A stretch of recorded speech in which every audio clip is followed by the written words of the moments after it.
that intention into practice. Thank you, madam. माननीय सदस्य श्री संतोष पांडे जी। सम्माननीय सभापति महोदय, आपने मुझे डिजास्टर मैनेजमेंट जैसे महत्वपूर्ण विषय पर बोलने का अवसर दिया। मैं आपके प्रति आभारी हूँ। अभी हमारे साथी अनिल बलोनी जी बोल रहे थे और उन्होंने कहा कि मैं उस क्षेत्र से आता हूँ जहाँ सबसे ज़्यादा मैनेजमेंट की ज़रूरत पड़ती है और समय बेसमय बिना मौसम के और इस प्रकार के और वहाँ आपदाएं आते रहती है और मुझे बोलने का अवसर मैं कब से इंतज़ार कर रहा हूँ, ऐसा उन्होंने कहा। मैं इसलिए बोल रहा हूँ कि एक क्षेत्र में जो सबसे बड़ा डिजास्टर हुआ है इस साल का, और मैं कहूँ कि जो वायनाड है कल से चल रहा है, किंतु महोदया मैं उसके विषय में बोलना नहीं चाहूँगा। जो इनके पहले भी जो सांसद थे और जो अभी हैं, ये उनकी संवेदनशीलता को आप और ये पूरा सदन और पूरा देश समझ सकता है। महोदया, आपदा प्रबंधन अधिनियम 2005 को ये जो संशोधन विधेयक 2024 लाया गया है, ये वास्तव में सजगता, सतर्कता, राहत, बचाव, पुनर्वास का समग्र दृष्टिकोण के साथ ये लाया गया है।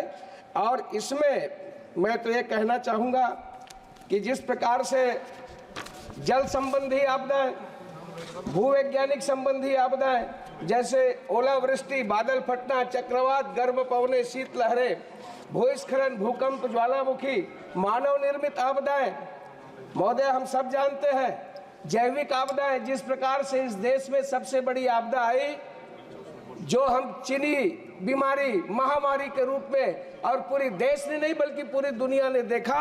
और ऐसे आपदा के समय संकट मोचन बन करके, जिसको कहे कि स्पाइडरमैन बन करके और पूरी दुनिया में यदि कोई उभरे हैं तो हमारे देश के ऐसे यशस्वी प्रधानमंत्री माननीय नरेंद्र मोदी जी की ओर लोग देखते हैं।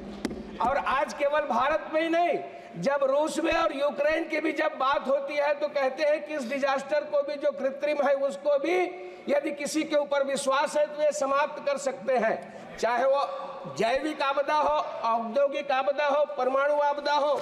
महोदया, कोविड-19 महामारी से निपटने के अनुभव के आधार पर एक से अधिक राज्यों में होने वाली आपदा या आपदा की आशंका को प्रभावी ढंग से संभालने के उद्देश्य से समन्वय, नियंत्रण उपाय, निगरानी और पूर्वानुमान, विशेष टीमों की तैनाती, भौतिक संसाधन आदि और पर्याप्त सार्वजनिक उपाय आदि के लिए निर्देश जारी करने के लिए राष्ट्रीय कार्यकारी समिति NEC में एक नया कार्य जोड़ा गया है।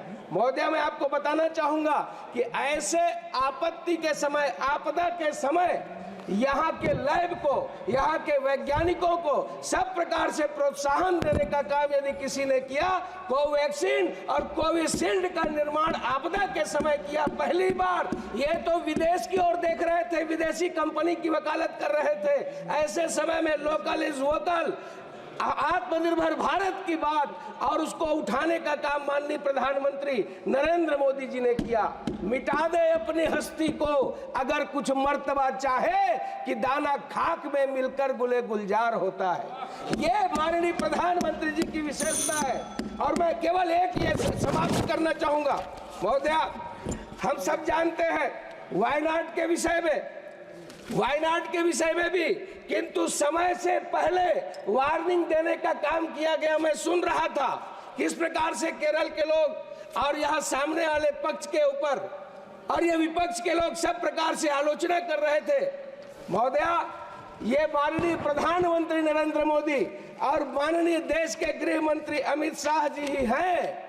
आपको ध्यान दिलाना चाहूंगा कि केदारनाथ के समय भी मुख्यमंत्री गुजरात के थे, किंतु आपदा में वे पहुंच गए थे और उन्होंने हवाई सर्वेक्षण किया। वहां के मुख्यमंत्री ने अनुमति नहीं दी। चाहे वो सुरंग की बात हो, जब उत्तरकाशी के सिकलियारा सुरंग में फंसे 40 मजदूर को 17 दिनों के बाद भी सुरक्षित निकाल लिया गया, ये इस देश के प्रधानमंत्री नरेंद्र मोदी ही है। और इसके लिए तो मुझे वो पंक्ति याद आती है, बाधाएं आती है आए घिरे प्रलय की घोर घटाएं, पांवों के नीचे अंगारे, सिर पर बस से यदि ज्वालाएं, निज हाथों से हंसते हंसते आग लगाकर जलना होगा, उन्नत मस्तक उभरा सीना, पीड़ाओं में पलना होगा, कदम मिलाकर चलना होगा। ये माननीय प्रधानमंत्री जी की विशेषता रही है। और एक शब्द बोलते हुए आज पूरी दुनिया में जैसे कहा कि जब जब आपदा होती है तो देश के प्रधानमंत्री की ओर देखते हैं, क्योंकि वह अग्रेसर की भूमिका निभाते हैं। आपदाम अपहर्तारम दातारम सर्वसंपदाम। एक व्यक्ति, आज हम सबको गर्व है कि आज ये जो विधेयक आया है, ये आने वाले समय के लिए, आपदाओं को खत्म करने के लिए, और जितनी भी इसमें बातें कही गई है वो सब इसके समाधान के लिए है। मैं इसका सब प्रकार से समर्थन करता हूँ। माननीय सदस्य श्री श्याम कुमार बर्वे जी।